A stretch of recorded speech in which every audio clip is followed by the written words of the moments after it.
அனைவருக்கும் வணக்கம். இன்றைக்கி என்ன பதிவு பார்க்க போகிறோன்னா, ருமானி மாங்காய் பறிக்கிறத பற்றி தான் பார்க்க போகிறோம். இது இந்த வருஷத்தோட கடைசி காய்ப்பு.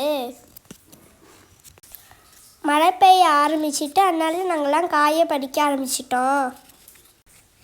1 கிலோ 30 ரூபாய்க்கு எடுக்கிறாங்க.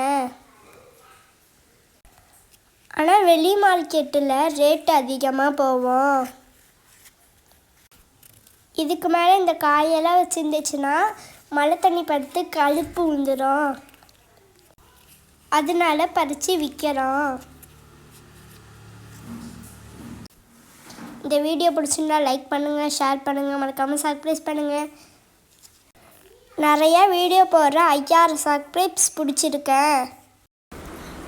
உங்கள் சப்போர்ட் பண்ணதுக்கு ரொம்ப தேங்க்ஸ். இது மாதிரி எல்லாருக்கும் வீடியோ ஷேர் பண்ணி விடுங்க. பாய். அடுத்த வீடியோவில் பார்ப்போம்.